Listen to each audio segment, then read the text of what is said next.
You think you know her. You think that because she laughed at your jokes, touched your arm softly, or shared stories about her childhood, you've reached some sacred inner core of her being. But what if I told you that all of it was a performance? Not malicious, not conscious, but a manifestation of something far more disturbing, the instinctive protection of her deepest, most unhealed wounds. Have you ever noticed how, when things begin to get serious, when real commitment, vulnerability, and shared future enter the conversation, she starts to pull away? Her gaze grows colder. Her response is more mechanical. She becomes a ghost in the same room where she once danced freely. Why? Carl, Jung would tell you that this is not about you. It is not even about her conscious mind. It is about her unconscious complexes, the unresolved patterns buried deep within, silently dictating her choices. She is not running from you. She is running from the parts of herself she has not yet integrated. We live under the illusion that love is simply the act of moving closer. But Jung shattered that fantasy. True intimacy requires a confrontation with the shadow, the dark, repressed elements of the psyche we would rather not see. And when that confrontation feels imminent, many retreat, not from the other, but from themselves. So when she pulls away as things get serious, what you are witnessing is not rejection, but psychological self-preservation, an unconscious maneuver to avoid the terror of being fully seen, fully known, and possibly fully hurt. But what happens when two people both wear masks and both fear what lurks beneath? The stage is set, and the next act is inevitable, you. See her beauty, her charm, her intellect, but you fail to see the most crucial part of all, the mask she wears. Jung called it the persona, the carefully constructed facade we present to the world, shaped by cultural expectations, parental conditioning, and unspoken fears. Do you really think she's showing you who she truly is? The truth is uncomfortable. No one does. The persona is a defense mechanism, a survival strategy. She may appear confident, independent, emotionally stable, but behind that mask often hides a fractured self, a woman split between what the world demands of her and what her unconscious longs for but cannot express without terror. Have you ever wondered why, just when you thought things were perfect, she begins to create distance? It is not a game. It is not manipulation. It is the inevitable collapse of the persona under the weight of growing intimacy. The closer you get, the more threatened her unconscious becomes. Why? Because intimacy is not just about physical proximity. It is about emotional exposure. To be loved deeply means to risk being rejected at the core, not just dismissed at the surface. And so, as things get serious, her instincts scream, retreat. The persona begins to crack, and in that fissure, her shadow threatens to emerge. The repressed fears of abandonment, betrayal, and unworthiness that she has spent her life concealing. But here's the tragic irony. The very connection she craves is also the connection she fears most. And you? You stand there confused, wounded, unable to comprehend that it was never really about you. What happens when two personas collide, both terrified of shedding their masks? You thought the conflict was between you and her, but you were wrong. The real war is within her, silent, invisible, merciless. Jung warned us. The psyche is not a unified whole, but a battleground of opposing forces.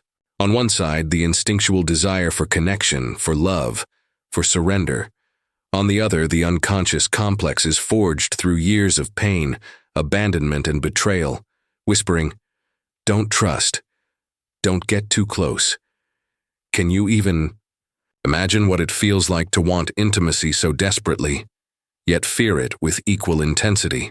To crave the sanctuary of being seen, yet dread the exposure of your wounds. She pulls away, not because she doesn't care, but because she cares too much. The stakes have become intolerable. Her unconscious has sounded the alarm. Intimacy means vulnerability, and vulnerability is synonymous with danger. You, unknowingly, have become the trigger. Not because you did anything wrong, but because you did something right. You got too close. You became a mirror, reflecting back not only her beauty and strengths, but also the fractures she has hidden even from herself, and the shadow does not like to be seen.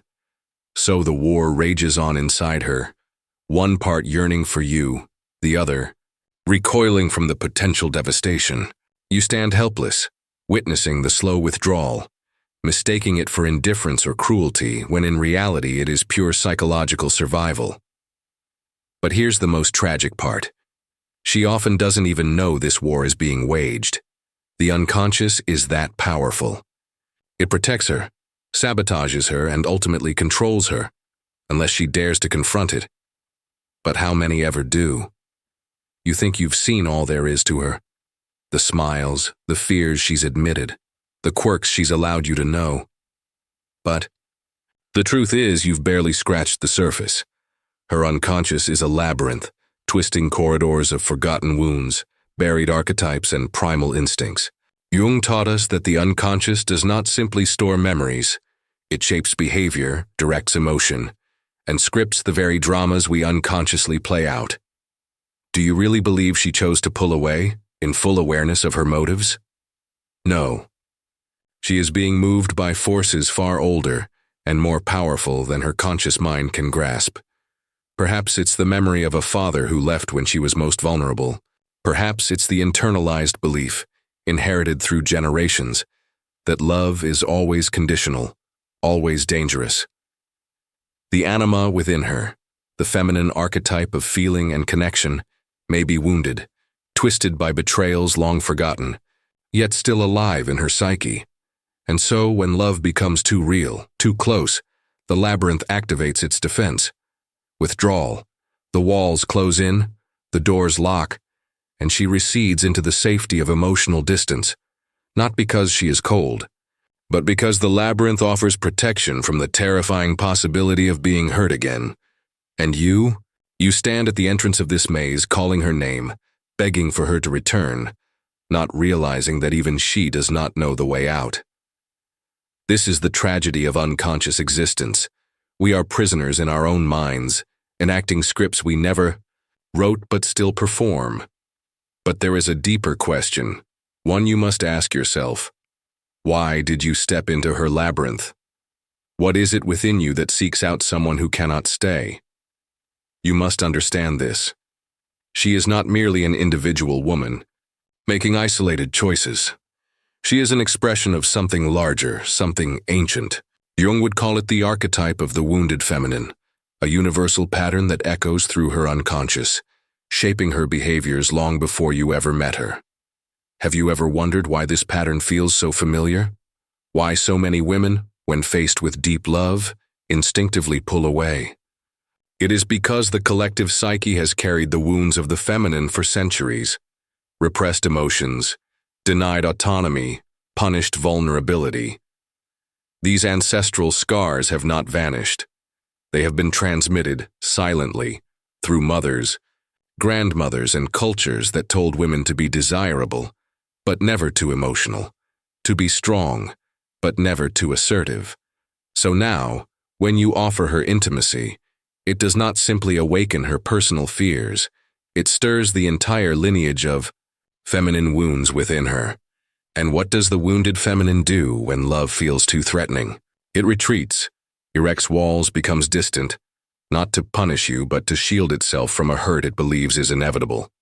You may think you are dealing with one woman's fears, but in truth, you are confronting a collective psychic inheritance. And here's the cruel paradox.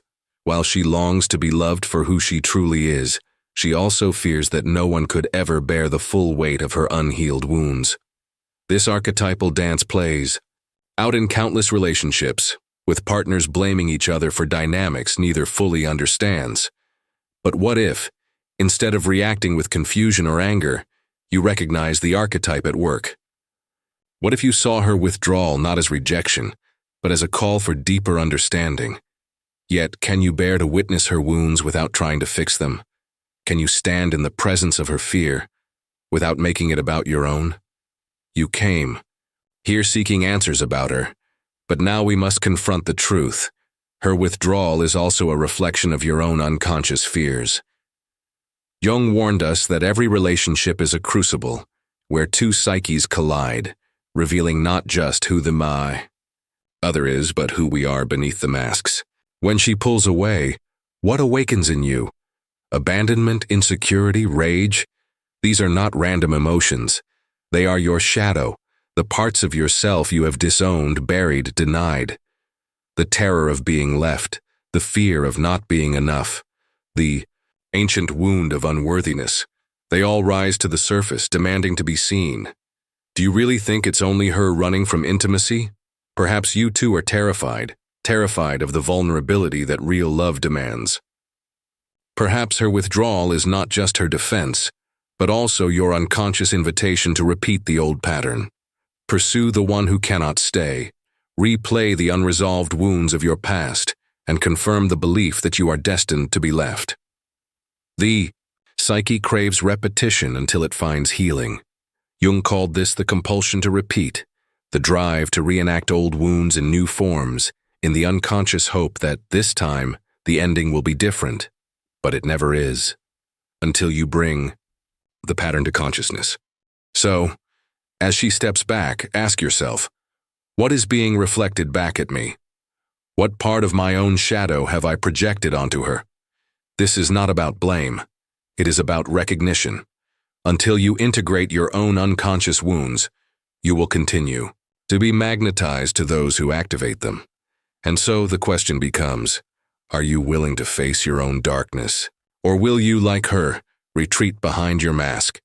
The truth you've been avoiding is this: there is no love without the risk of devastation, and there is no intimacy without the unmasking of wounds.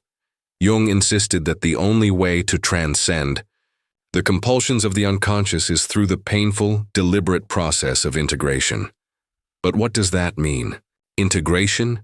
It is the act of turning toward what terrifies you most, the abandoned parts of yourself, the rejected instincts, the raw and unpolished truths that you have kept hidden under layers of persona. For her, integration means confronting the very patterns that make her pull away when things get serious. It means asking, why does love feel suffocating? Why does vulnerability evoke panic? What am I protecting? And at what cost? For you, integration means facing your own compulsion to pursue the unavailable, to seek validation from someone emotionally distant, to recreate the abandonment you swore you'd never endure again. Integration is not about becoming perfect. It is about becoming whole. But few dare to walk this path. Why? Because it requires sacrificing the comforting illusions of victimhood and blame. It demands that you acknowledge that the pain you feel is not simply something done to you, but something you co-create through your unconscious patterns. Jung warned that the shadow, when unintegrated, will dominate your life from behind the scenes, causing you to call fate what is really your own psychological projection. So, the next time she pulls away, will you fall into the familiar script of chasing, blaming, despairing, or will you pause and recognize the invitation to integrate your own wounds? We've all been seduced by the myth that love will save us, that the right relationship will heal our wounds, that another's affection will silence the ache within. But Jung shattered this illusion with ruthless clarity. No one can complete you. No one can rescue you from yourself. And yet, how often do we enter relationships with this silent hope? That her love will make you feel whole, that your presence will fix her fears, that together you will transcend the wounds neither of you has dared to confront alone. But this is the fatal lie of romantic salvation. When she pulls away, you interpret it as failure, as rejection, as proof that love is not enough. But love was never meant to be enough, not when it is asked to compensate for a lack of inner wholeness. Unconsciously, she senses this burden. She feels the invisible demand that your relationship must offer her what she has not yet given herself: security, validation, acceptance. And when the pressure becomes too great, she retreats. You do the same, though perhaps in different ways, numbing yourself, seeking distraction, or collapsing into despair. This is the tragic loop. Two incomplete selves seeking completion in each other, only to find that their wounds repel as much as they attract. Jung taught that only the individuated self, the one who has integrated their shadow, confronted their complexes and owned their projections, can engage in real relationship. Otherwise, love devolves into unconscious manipulation, projection, and inevitable disillusionment. So when she pulls away as things get serious, it is not the death of love, it is the exposure of this myth. And yet, the collapse of a myth can be the beginning of something far more real. Real intimacy is not a gentle merging of two souls, it is a crucifixion. Jung knew this, though few dare to say it aloud. For love to be authentic, the false self, the persona you've so carefully constructed, must die. The same is true for her. The parts of her that withdraw, that run, that hide, must be exposed, confronted, and ultimately transformed. But do you understand what this truly means? It means that when she pulls away, when she distances herself as things get serious, she is not simply rejecting you. She is unconsciously protecting the fragile remnants of her current identity. To stay, to lean into love would demand that she surrender the illusions that have kept her safe all these years. And you, if you choose to stay, if you choose to face the agony of her withdrawal without collapsing into self-pity or rage, you too will be asked to let go of your illusions, that love should be easy, that connection should soothe rather than sear, that another person should complete you. This is the death, but only through this symbolic death can the possibility of real intimacy be born. A love not based on projection, not driven by unconscious need, but forged through mutual recognition. Two individuals who have faced their own darkness, and now, without masks, choose to stand together. But how many have the courage to endure such a death? Most flee at the first sign of discomfort. They retreat to safer ground, relationships where their persona remains intact, where their shadow is never challenged, where the myth of romantic salvation can continue unthreatened. But you are here, and she pulled away. The question now is, will either of you walk the path toward rebirth, or will you remain trapped in the endless cycle of unconscious love and inevitable withdrawal? Here it is. The truth you've been avoiding, the revelation that shatters the foundation of every romantic fantasy you've ever held. Love is not the euphoric merging of two incomplete beings. It is not the balm for your wounds, nor the escape from your loneliness.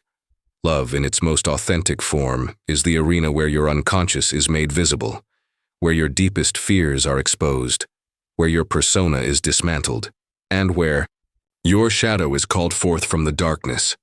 When she pulled away as things got serious, she was obeying an instinct as ancient as human consciousness itself, the instinct to avoid the annihilation of the self as it has been known. For love, real love, demands transformation, and transformation always feels like death.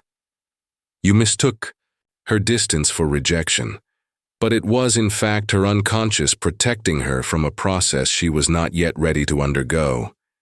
And you too, may not be ready. Perhaps you sought comfort, not confrontation, validation, not vulnerability. But Jung's brutal wisdom reminds us, until you face the unconscious forces that dictate your choices, you are not loving. You are projecting. So here you stand, at the edge of a precipice. To continue the old cycle of pursuing what cannot stay, or to turn inward, to the arduous work of individuation. The choice is yours. It always has been. She may return, or she may not, but that is no longer the point. The point is whether you will now take responsibility for your own psyche, your own wounds, your own integration. For only then will you be capable of love, not the naive, consuming obsession that ends in withdrawal and despair, but the fierce, conscious union of two whole selves, standing together not out of need but out of choice. And that is the only kind of love that endures. The mirror has been held up. The shadows have been named. Now, will you step into the light, Or will you remain forever in the darkness of your unexamined desires?